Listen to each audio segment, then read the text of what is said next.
Yes, my name is Charles C. Lynch, and I'm the former owner of the medical marijuana dispensary in Morro Bay, California. Well, in the year 2005, I kind of found out about medical marijuana because I actually suffer from migraine headaches, like right here, and I get these headaches that kill me, and I found out about medical cannabis and tried it out. It seemed to help me, and then I started traveling down to Santa Barbara, California, where they had a bunch of dispensaries down there. And I started wondering, why we didn't have one in our local area here. So then I started pursuing, finding out from our local county and the cities what their rules and regulations were to open a dispensary. And I actually called the DEA, and they told me that it was up to the cities and counties to decide how to handle the matter. With that information, it seemed like it was a go from every perspective. The California laws allowed it, so that's when I decided to open up a dispensary.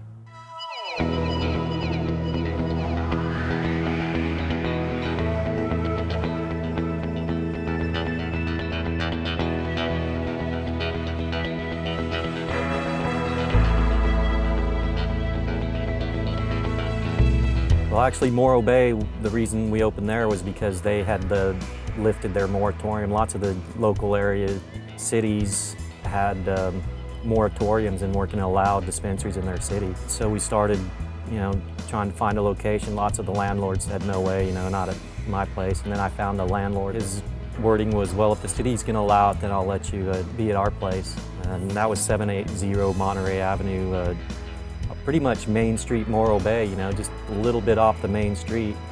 Charles had a business idea, and he wanted to bring it into Morro Bay. He wanted to open up a compassionate care. Went through the processing with the city, permitting. Wanted to have a ribbon cutting and be part of the chamber. And any business that comes into Morro Bay that is in good standing and goes through the proper permitting process is always welcome here in Morro Bay. When we first entered his compassionate care facility, we had an opportunity to take a look at all aspects, security, dispensing, employees. We looked at just about everything, and we felt very secure and felt that he would represent Morro Bay in the best way.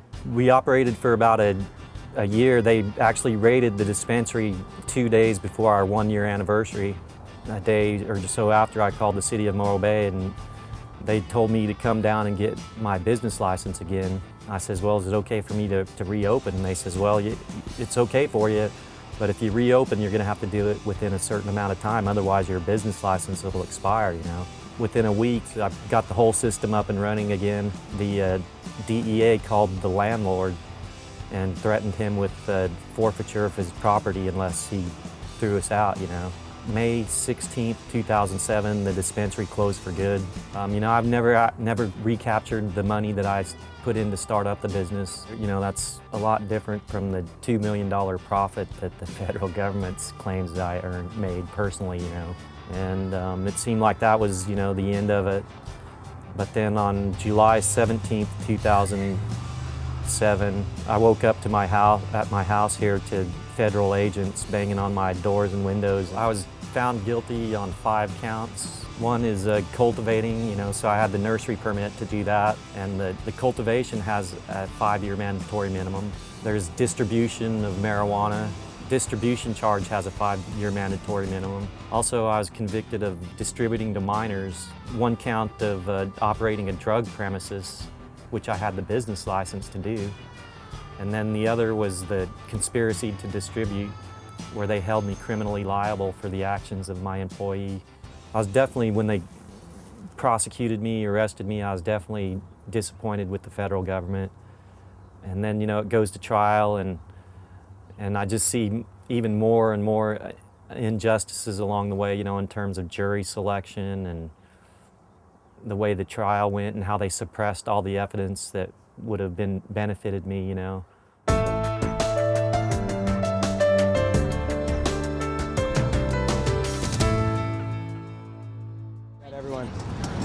We just want to say thank you to everyone for coming. What you're going to be hearing in the next few days is the federal government's fictional account of what happened in Morro Bay.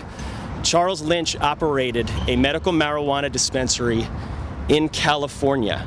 He did so with the support of his mayor, his city attorney, and state law. Our state has decided to provide medicine for people in a way that the voters of the state of California have seen fit.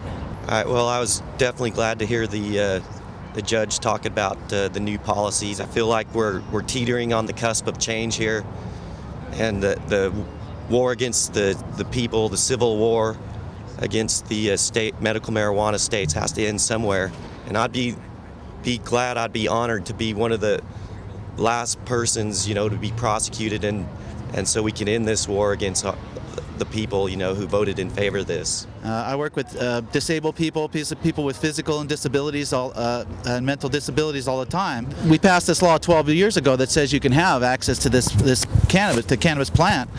But what good is the law that says you can have it if you can't get it? But for this federal government to come in here arbitrarily and usurp our laws is ridiculous. Today, what I think we saw in the courtroom was a federal judge that was looking for a way not to give a man the mandatory minimum sentencing. He was looking in every fashion. He wanted to hear past cases quoted. Charlie does not deserve any time at all. He's a good man, and he hasn't done anything different than any caregiver in the city of Los Angeles. I can assure you of that. I think that the judge is trying to do the right thing, but nobody should be put in this position. The judge shouldn't be in this position. The defendant shouldn't be in this position. What we're dealing with is 20th century mentality. We're in the 21st century. Nobody should be going to jail for marijuana. The war is over. Marijuana won. Why don't the feds just go home? The persecution by the federal government of Charlie has devastated not only myself, my daughter, I have another son, our family and friends. The conditions of his release, $400,000 bail, which murderers, child molesters, rapists, they don't even have to put up that type of a bail. I'm thankful that our family was able to come together to do that. Just spent so many sleepless nights worrying about Charlie and what was going to happen to him. He's lost his home and he's lost everything that he worked for a long time. Been very, very difficult for myself and for the family. Yeah, they used taxpayer money to investigate, prosecute, destroy me. There's 800,000 people that are incarcerated or have been incarcerated in a single year for marijuana crimes. And, to help our troubled economy, and there's a whole subculture and there's a whole movement going on that could help bring this country out of its financial turmoil, People have come to my side. There's a girl in LA, her name's Cheryl, and she's done a lot of work for me, a lot of activism, and sent out my story to all kinds of news organizations. And Drew Carey did my story on Reason.tv. MPP, the Marijuana Policy Project, I've been in contact with them quite a bit. Also Americans for Safe Access, they've helped organize some of these rallies we had. The Normal people, they got my story up on their website also, California Normal. There's even some troops in Afghanistan that wrote letters and videotaped on my behalf asking the judge, for leniency, saying, we're here fighting for state rights, and we don't want this guy to go to jail for the things that the federal government's saying he's done, And this isn't over, even though I was convicted, I plan on appealing the conviction and continuing my fight for my own freedom, but also for, there's a lot of people that are being incarcerated right now. With Obama as president now and Eric Holder as Attorney General, they've made some promising statements, about ending the raids in California. I say they got to end the civil war against medical marijuana states, because it is a civil war, in my case, I got the most powerful war machine in the world coming down on me, I'm Charles Lynch, and I'm here with Ajnog, and it's time for the federal government to end the civil war against medical marijuana patients and legalize marijuana and let freedom grow.